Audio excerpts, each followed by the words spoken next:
Yo, go ahead.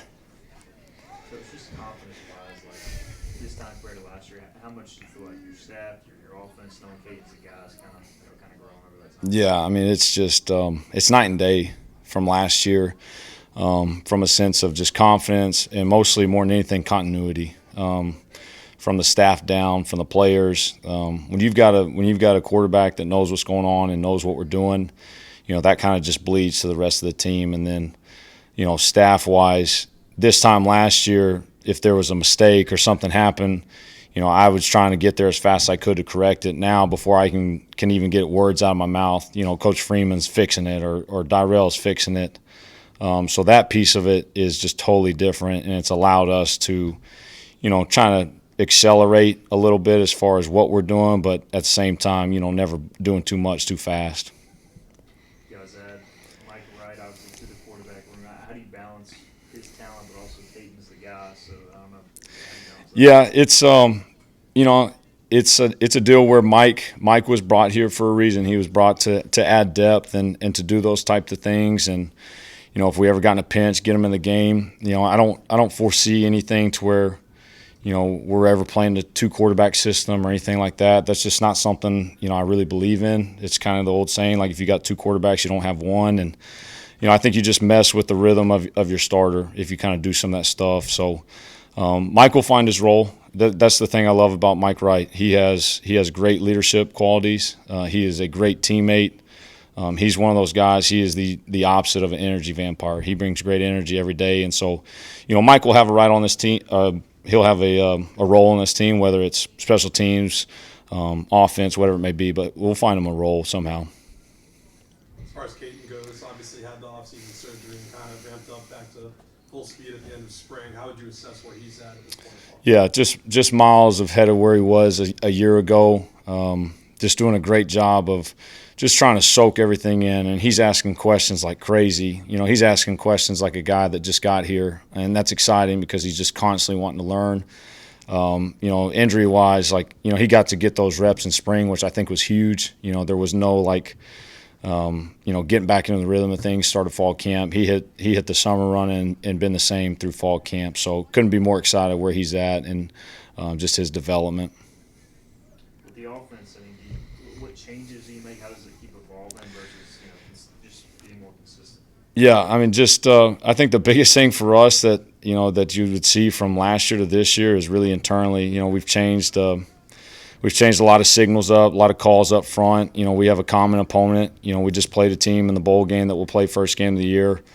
We actually have several players, on Campbell's team that were been here the last year, and so you never want to just stay status quo with those type of things. So we spent a lot of time in changing that up, just to, I guess, keep our advantage in that regard. But we're always finding new ways because it's different personnel, and for us, it's finding the best ways to use our pieces and the pieces to the puzzle that we have. And so that's the biggest thing for us is finding what our guys do best and trying to hone in and craft those things.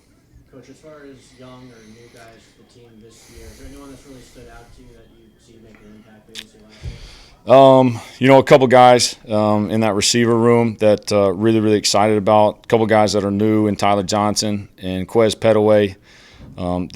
They're not loud guys, which I love, which is sometimes opposite of a receiver.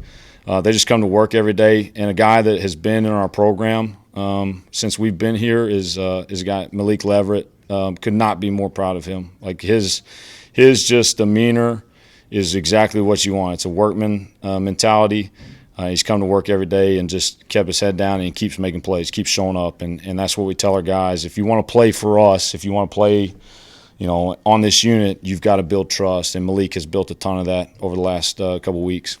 Yep, Marlon and London coming back in the backfield. Just how have you seen them grow since last season? Yeah, they've been awesome. They've both, Marlon is such a great leader in that room. He's the older guy, and London's done a great job too. The thing I love about them is they're kind of the same way. They just come to work every day, but I can start to see them grabbing the young guys because that's a really underrated, talented room. Just all the way down, Dewan Lacey has flashed, Eddie Love's flashed, TJ has flashed, and so those guys helping bring those young guys around and get them going, I think, is the best thing. But they've just been consistent. Marlon and London have, and that's what we ask from those guys. They don't have to make the home run play every time. Just be consistent and do what we're trying to get accomplished. You guys do a lot of different things up front, especially because you're an RPO team. A lot of turnover on the offensive line this year from a year ago. How have the new guys who you're presuming are going to be the ones who step into those roles? Yeah, I think the nice thing that we have right now is, I can sit here and tell you that we've got a defined guy at every spot, but we have multiple people at a couple of spots that are question marks for us that, honestly, I trust them to go play right now. Left guard, Kyle and Panda going back and forth at it. And that was something we didn't have a year ago. We didn't have 7, 8 guys, 9 guys that we trusted to put in the football game. And that, to me, is where we're farther along as far as, there's at this level, a lot of times there's a huge drop-off when you get to that second-team offensive line. And that to us right now is not the case at all. Like Jason Tarpey is having his best camp right now, running with the 2s at tackle. He's a guy that has put himself in a position to go play in games for us. And if we're able to do that up front, we're a little different in that regard, being what we are. Like, we'll rotate those guys up front because, if I have 2 guys I can trust up front, if I can get them to go play 50 snaps, 45 snaps a game, that just means they're more fresh as the game goes on. And so that's something that a year ago, no chance we would have been able to do, but I feel like we're in a way better spot to be able to do it. When you look at the offense as a whole, how would you assess kind of the effort and intensity you've seen so far to this point in camp? Yeah, I'm really, really excited. And the main reason being is that this year, we're in a lot better spot as far as being a player-led unit. You've got guys like Caton, Anthony Smith, Yannick Smith, Marlon, London, McCrimmon, Kojo. Those guys have been in our system for a year now, and they're doing a great job of pushing it every day and having a sense of urgency. We say in our first unit meeting, we're in a race against time and against ourselves of how great do we want to be, and we put a slide up there, our first unit meeting, and said, good is the enemy of great. Do we want to be a good unit or do we want to be a great unit? Because to be a great unit, it takes certain things, and to this point, we're doing those things at a pretty good level, and we got to keep our foot on the gas. Is there anything specifically you're looking to learn from the scrimmage upcoming? As always, it's us establishing the run game. Those guys up front doing a great job, backs running through tackles. That's the thing that's the common theme you hear probably from Coach Harrell from the defensive side. Like when those backs get in one-on-one situations, who's going to make people miss? And then just finding the guys that make the routine plays. It's like I said a second ago, we don't need guys to make freak show plays. We just need guys to make consistent plays over and over and over again. At the end of last week, Coach Harrell praised how Raheem Jeter has grown. What specifically do you feel like he's grown from last season? Everything he does is just so much faster as far as processing things, getting the ball out of his hand, and Coach hit it on the head. I could not be more proud of Raheem. And like I said, we talk about, if you want to play for us, we need to trust you. We need to trust that you're going to do the right thing at the right time. And Raheem is another one of those guys that's been in our program, been in the system now. He's a guy that I fully trust to go in there and operate and put the ball where it's supposed to be. Syrio and Javante, clearly they've got the talent. So, what's the next step for them putting it all together? Yeah, I think it comes down to consistency. Those 2 guys are probably the 2 pound for pound freakiest athletes we have on the team. You're talking about 2 6'4" individuals that are 240 pounds. Both of them, I think, touched 21 miles per hour this summer. It's just them having consistency, showing up in the passing game, showing up in the run game, because we just ask those guys to do so much, and that's a hard position to play for us in this offense, and I don't think, that position gets enough credit for that.